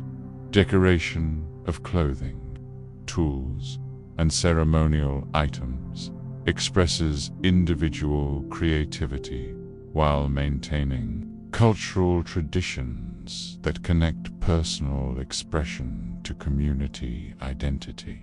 Spiritual beliefs bend artistic standards that preserve ancestral knowledge, while allowing innovation and personal interpretation. Religious practices include ceremonies that mark seasonal changes, life transitions, and community events, maintaining spiritual connections to land, animals, and ancestral traditions that provide meaning, guidance, and cultural continuity across generations that face changing environmental and social conditions. The seasonal calendar organizes community activities according to natural cycles that determine when specific resources are available, when certain ceremonies should be performed, and when community labor should be focused on particular activities that ensure survival and cultural preservation. Spring ceremonies mark the beginning of growing seasons with rituals that request spiritual assistance for successful crops, favorable weather, and community health that enables productive agricultural work and hunting activities throughout the growing season. Summer activities focus on agricultural maintenance, hunting during optimal weather conditions, and gathering wild foods that supplement cultivated crops, while providing variety in diet and backup. Food sources that reduce dependence on agricultural success alone. Fall ceremonies celebrate harvest seasons while preparing for winter months through food preservation activities, spiritual preparations for difficult seasons, and community cooperation that ensures survival during months when outdoor activities are limited by weather conditions. Winter represents time for indoor activities that include tool making, storytelling, and ceremonial activities that maintain cultural knowledge strengthen community bonds, and preserve traditions through oral transmission that connects current generations to ancestral wisdom and cultural practices. Trade relationships with other Native American communities provide access to materials, goods, and knowledge that are not available locally, requiring diplomatic skills, cultural protocols, and trading practices that maintain peaceful relationships while exchanging items that improve life quality and cultural richness. European contact has introduced new opportunities, and challenges that require adaptation of traditional practices, development of new relationships, and decisions about how much change to accept, while preserving essential elements of traditional culture that define community, identity, and spiritual life. Trading with European settlers provides access to metal tools, firearms, and manufactured goods that offer advantages over traditional items, while creating dependence on external sources and introducing cultural influences that may conflict with traditional values and practices. The metal tools include knives, axes, and other implements that perform better than stone tools for many purposes, but require trade relationships that involve complex negotiations, cultural exchanges, and decisions about how much interaction with European communities is beneficial versus dangerous. Firearms provide hunting advantages that increase food security and defensive capabilities, but require ammunition, maintenance, knowledge, and skills that create dependence on European suppliers, while changing traditional hunting practices and pit social relationships within native communities. Manufactured goods include cloth, metal containers, and other items that offer convenience and quality advantages over traditional products, but may gradually replace traditional skills, cultural practices, and self-sufficiency that have sustained communities for generations. The relationship with your frontier settlement involves cautious interaction that recognizes mutual benefits, while maintaining awareness of potential conflicts that could arise from territorial disputes, cultural misunderstandings, or competition for resources that both communities need for survival and prosperity.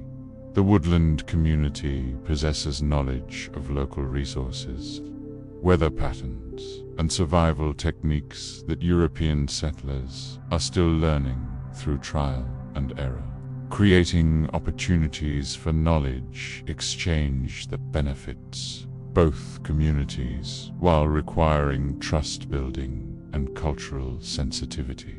Chief Standing Bear serves as the primary leader for village decisions, diplomatic relationships, and ceremonial responsibilities that maintain community unity while navigating the complex challenges created by European expansion into traditional territories that have been managed by his people for countless generations.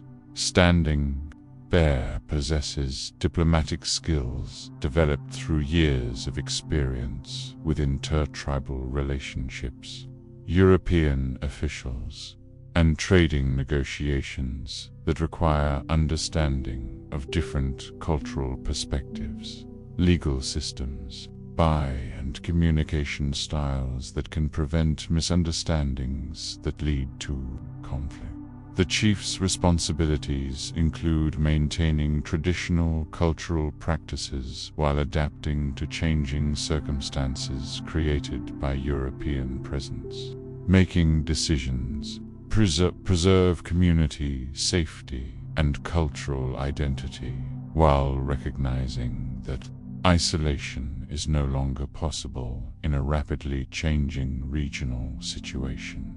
Village councils include elders who provide wisdom based on long experience, younger leaders who understand current challenges, and women whose perspectives ensure that decisions consider impacts on families, children, and community welfare that must be balanced against political and economic considerations. The council meetings follow traditional protocols that ensure all viewpoints are heard. Decisions reflect community consensus, and leadership actions maintain legitimacy through cultural processes that have governed decision-making for generations, while adapting to unprecedented situations, requiring new approaches. Seasonal migrations to hunting territories require coordination with neighboring communities, respect for traditional territorial boundaries, and adaptation to changing animal populations that may be affected by European settlement activities. Hunting pressure and habitat modifications that alter traditional resource availability. The winter hunting camps represent temporary communities that focus on specific hunting opportunities while maintaining social organization, cultural practices, and resource sharing that ensure survival during difficult seasons when weather conditions make hunting challenging and dangerous for individual hunters. Maple syrup production provides sweetening that supplements diet while creating trade items valued by European settlers, requiring knowledge of tree selection, sap collection techniques, processing methods that transform raw materials into finished products suitable for consumption and commercial exchange. The maple syrup season represents community cooperation that includes entire families in activities that require timing, based on weather patterns, coordination of labor-intensive processing work, pull and celebration of successful production that provides essential nutrition and trade opportunities. Wild rice harvesting in distant wetlands requires travel to territories that provide this important food source. Coordination with other communities that share harvesting rights and processing techniques that preserve rice for winter consumption while maintaining quality through proper drying and storage methods. The rice harvesting expeditions represent seasonal communities that combine work with social activities, allowing interaction with extended family members from other villages while sharing. Labor demands that require more workers than individual families can provide for efficient harvesting. Medicinal plant gathering requires specialized knowledge of plant identification, harvest timing, and preparation techniques that maintain healing properties while ensuring sustainable collection practices that preserve plant populations for future use. By community members who depend on traditional medicine, the medicine women possess knowledge passed down through generations of healers, understanding plant properties, diagnostic techniques, and treatment methods that address injuries, illnesses, and conditions that affect community health, while training younger women in healing arts that preserve medical knowledge. Spiritual practices include vision quests, healing ceremonies, and seasonal rituals that maintain connections to spiritual forces that govern natural world. provide guidance for individual and community decisions, and preserve cultural knowledge that defines community identity and moral principles. The ceremonial calendar includes events that mark important life transitions, community celebrations, and spiritual observances that strengthen social bonds, while maintaining cultural traditions that connect current generations to ancestral wisdom and spiritual practices that provide meaning and guidance. Sacred sites within tribal territory include locations with spiritual significance that require protection from disturbance, access restrictions that maintain ceremonial purity, and preservation efforts that ensure future generations can continue traditional practices that depend on specific geographical features and natural settings. The relationship between spiritual life and practical activities creates integrated worldview that sees no separation between religious observance and daily work, making all activities part of spiritual practice that honors natural world while providing for community needs through respectful use of resources. Storytelling traditions preserve historical knowledge, cultural values, and practical information through oral narratives that educate children, while entertaining community members during winter months when outdoor activities are limited by weather conditions that bring families together in close social settings. The stories include creation accounts, historical events, moral teachings, and practical knowledge that connects current generations to ancestral experiences, while providing guidance for contemporary challenges that require understanding of traditional principles and their application to changing circumstances.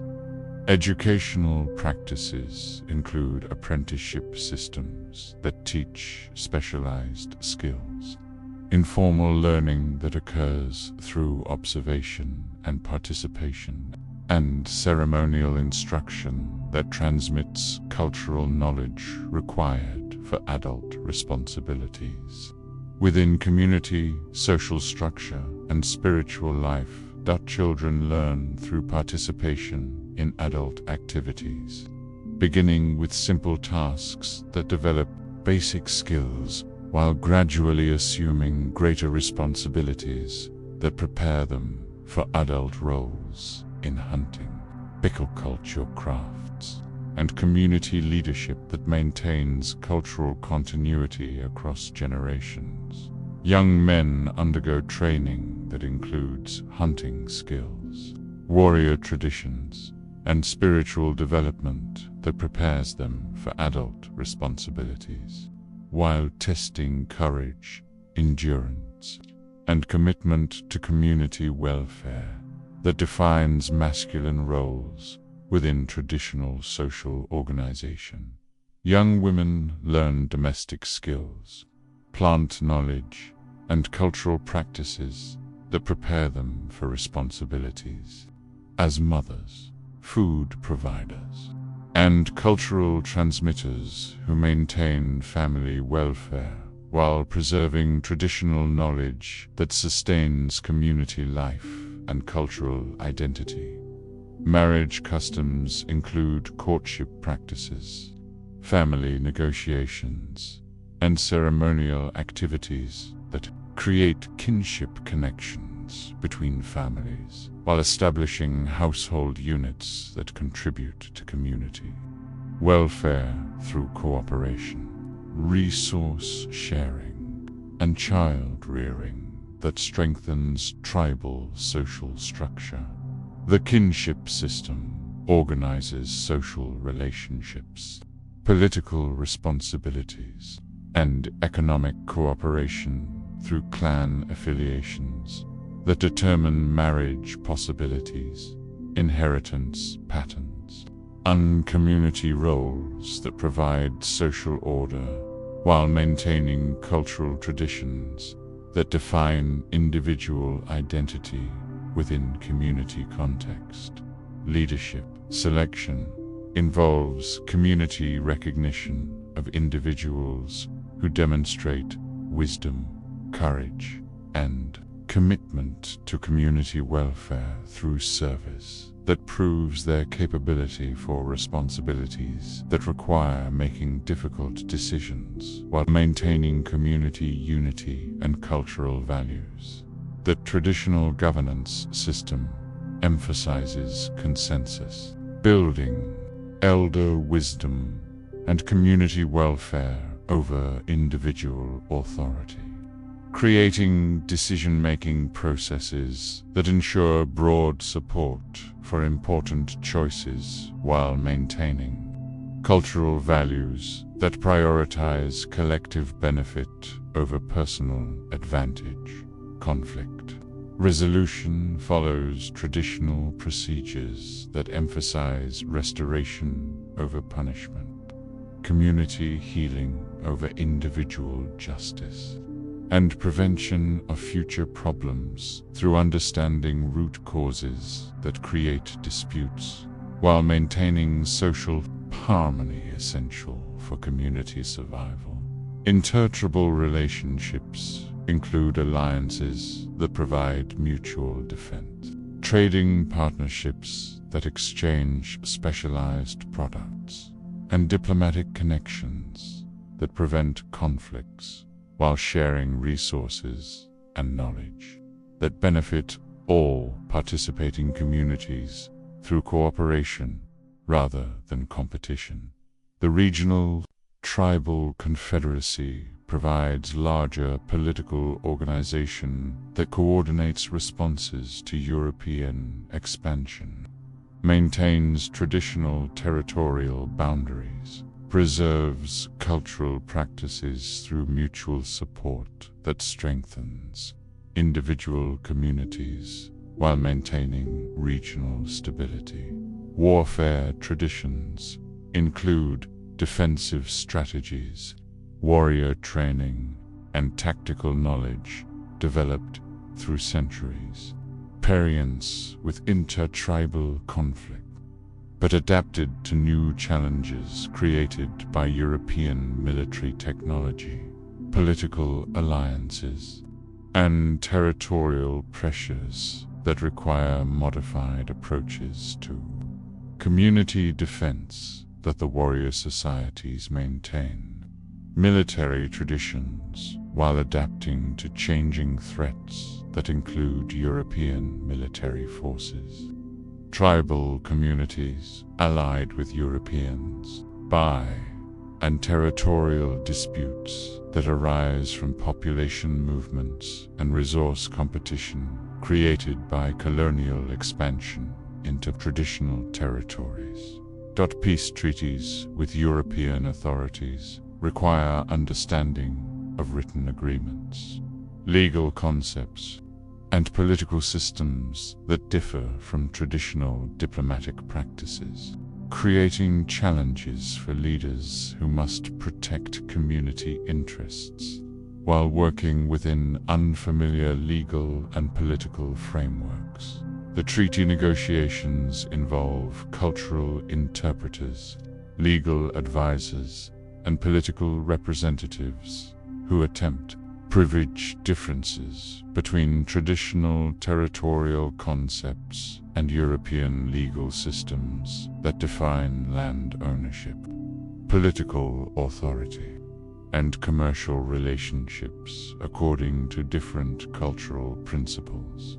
Adaptation strategies include selective adoption of European technologies, gradual modification of traditional practices, and strategic alliances that preserve cultural autonomy, while accommodating changing regional conditions that make complete isolation impossible and potentially dangerous for community survival. The Future planning involves decisions about how much change to accept while preserving essential cultural elements, where to locate communities that can maintain traditional lifestyles, and how to prepare children for lives that will probably involve greater interaction with European settlers and their cultural influences. This woodland community represents indigenous knowledge, sustainable resource management, and cultural resilience that has sustained human life in this region for countless generations.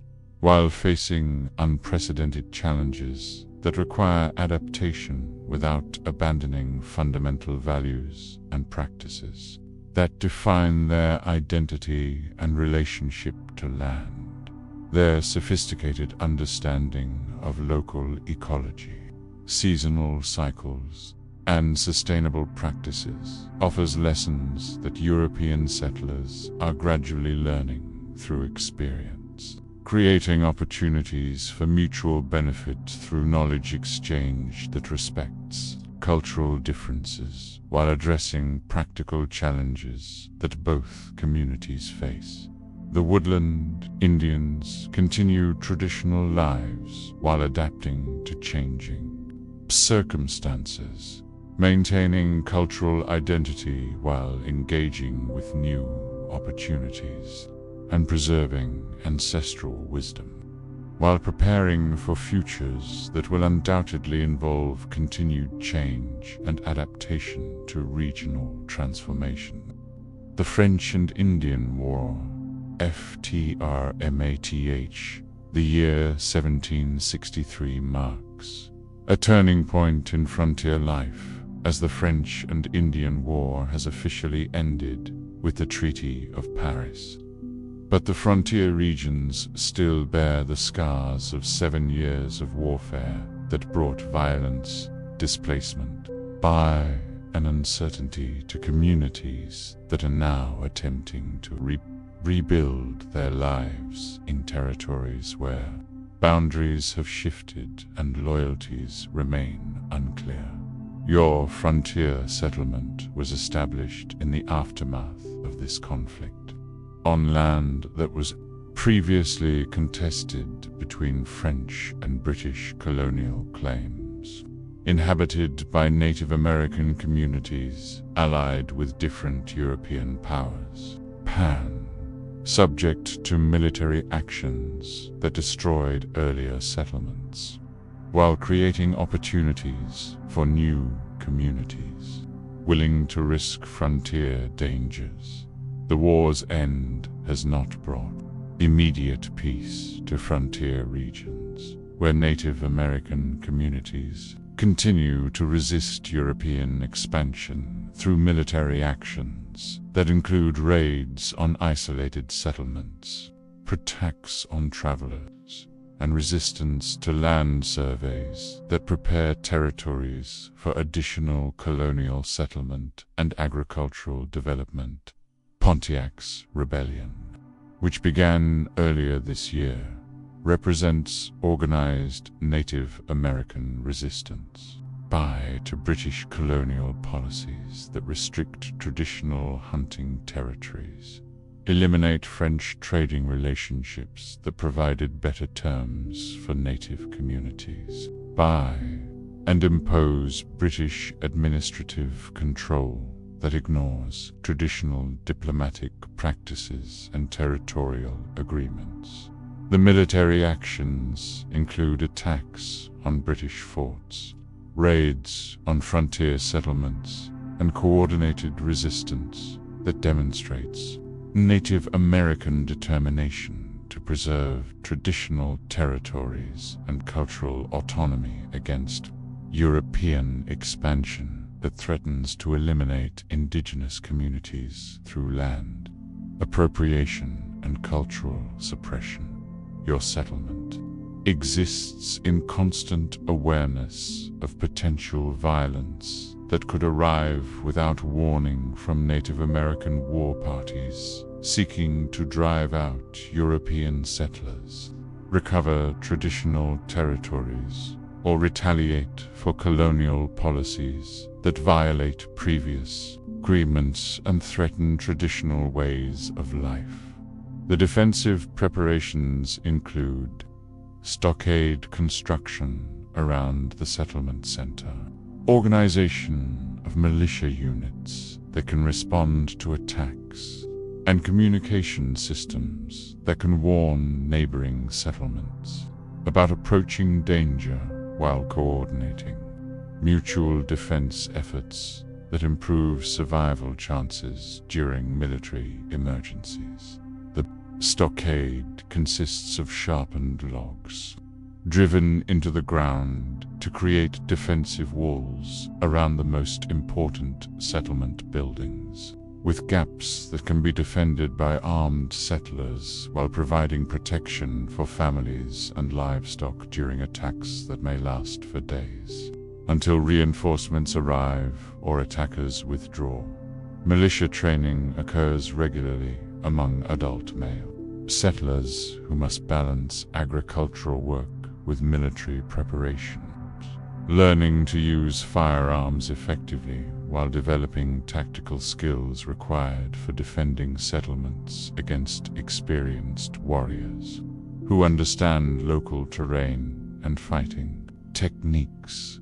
The firearms include muskets that require careful maintenance, adequate ammunition supplies, and shooting skills that must be developed through practice that uses precious gunpowder and lead shot while preparing for combat situations that may determine whether families survive frontier violence. Military supplies include gunpowder stored in dry locations that protect against moisture damage, lead shot manufactured locally using molds and techniques that ensure adequate ammunition during emergencies when resupply is impossible, and weapons maintenance tools that keep firearms in working condition. Communication systems include prearranged signals that can warn neighboring settlements about approaching danger, messenger routes that connect isolated communities during emergencies, and coordination plans that organize mutual defense efforts while ensuring that warnings reach communities in time for defensive preparations. The warning signals include smoke signals that can be seen during daylight hours, bell systems that carry sound across distances, and messenger networks that can spread information quickly while avoiding detection by hostile forces that might interfere with communication efforts. Emergency procedures include plans for evacuating non-combatants to protected locations, organizing defense of crucial areas, and coordinating with other settlements to provide mutual assistance during attacks that exceed individual community defensive capabilities, while maintaining communication with colonial military authorities.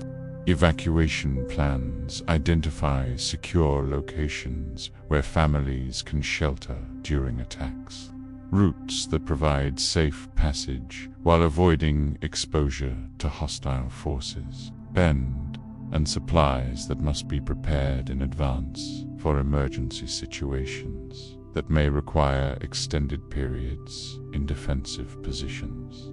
Fort Bedford, located 40 miles southeast of your settlement, represents the nearest British military presence that can provide assistance during major attacks. But the distance means that help may arrive too late to prevent destruction, while the fort's garrison is too small to provide constant protection for scattered frontier settlements. The military road that connects your region to Fort Bedford provides communication with colonial authorities while serving as transportation route for supplies, reinforcements, and civilian traffic that maintains connections between frontier settlements and established colonial communities. Despite ongoing dangers from hostile activities, military patrols from Fort Bedford occasionally pass through your region, providing temporary security while gathering intelligence about Native American activities. But these patrols cannot remain in any location long enough to provide continuous protection for settlements that must depend primarily on their own defensive preparations. The British colonial policies include Proclamation of 1763 that attempts to limit westward settlement beyond certain geographical boundaries. But enforcement is difficult in frontier regions where settlers continue moving west, while colonial administrators lack resources to control population movements or prevent territorial dispute.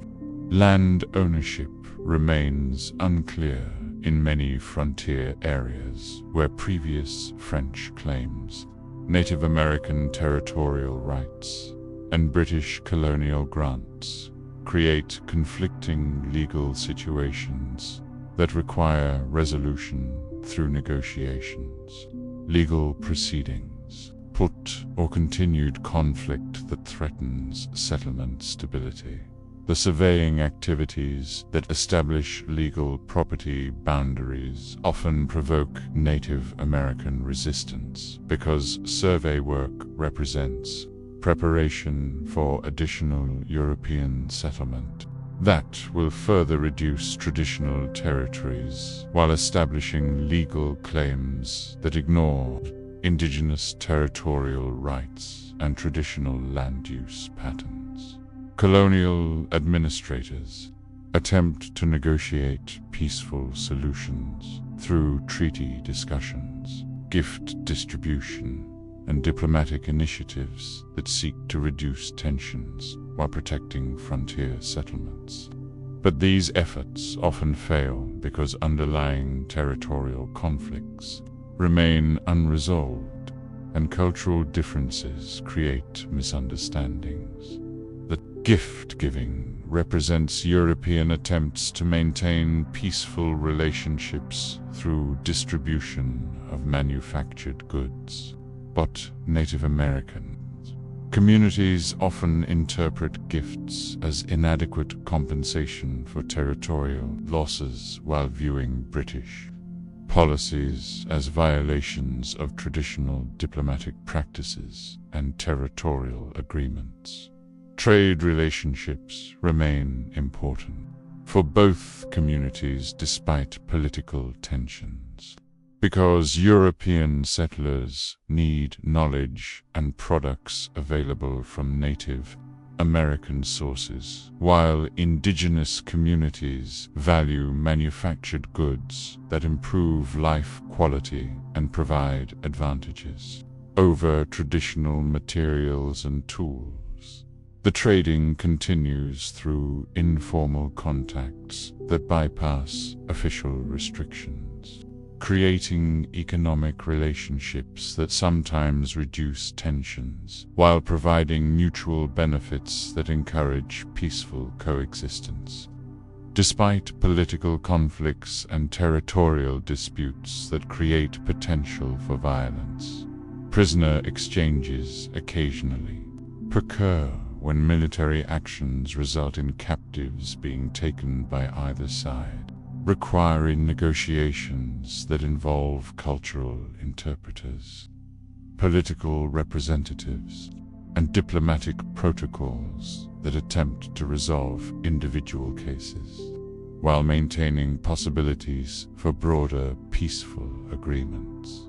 Some frontier families include members who were captured during previous conflicts and later returned through prisoner exchanges, carrying knowledge of Native American communities that provides valuable information about cultural practices, political relationships, and potential for peaceful coexistence despite ongoing tensions. The captivity experiences create complex perspective, peer on intercultural relationships, demonstrating that peaceful coexistence is possible while revealing cultural differences that create misunderstandings and conflicts when political tensions override personal relationships and mutual understanding. Refugees from destroyed settlements continue arriving in established communities, bringing stories of violence while competing for resources in areas that are already struggling to support existing populations. Through agricultural production and limited trading opportunities that cannot accommodate large population increases. The refugee populations include families who lost everything during attacks, individuals separated from family members, and orphaned children who require community assistance while contributing labor that helps offset the costs of providing food, shelter, and protection during their integration into established communities. Religious services include prayers for peace, community protection, and divine assistance during dangerous times when human efforts seem insufficient to ensure survival in environments where violence can destroy years of work and community development within hours of unexpected attacks. The ministers who serve frontier communities often address theological questions about divine justice during wartime, appropriate responses to violence, prayer and spiritual preparation for deaths that may occur suddenly during conflicts that test faith and challenge assumptions about divine protection and moral order.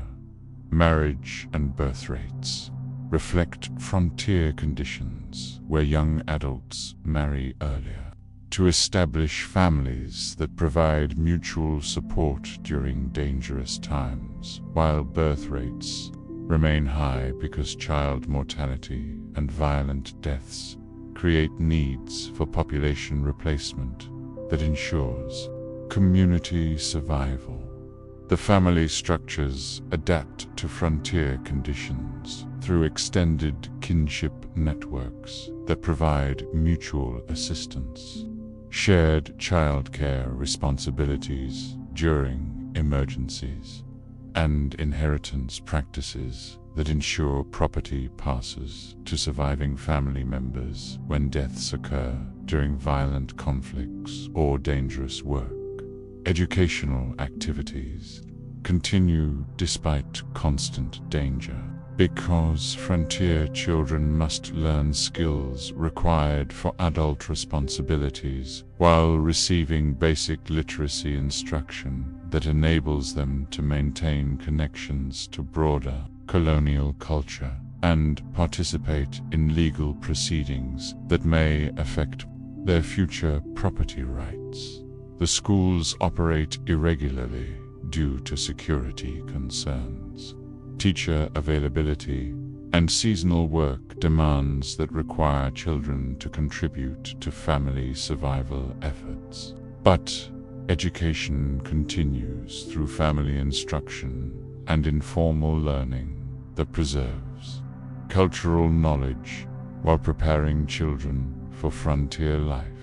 Medical care becomes more important during periods of conflict when injuries from violence supplement normal health problems, requiring traditional healing knowledge while creating needs for surgical skills and trauma treatment that exceed normal frontier medical capabilities and knowledge. The medical supplies include materials for treating wounds, herbs for pain relief, and traditional remedies that address common frontier health problems. But serious injuries require skills and supplies that may not be available. When professional medical assistance is impossible to obtain, death rates increase during conflict periods when violence, increased stress, and disrupted food supplies create health problems that exceed normal frontier mortality, requiring burial practices that accommodate increased deaths while maintaining cultural traditions that provide comfort and community support. The cemeteries expand rapidly during dangerous periods, creating permanent reminders of conflict costs while requiring decisions about memorializing deaths that result from violence versus natural causes and maintaining burial practices that honor individual lives while serving community needs.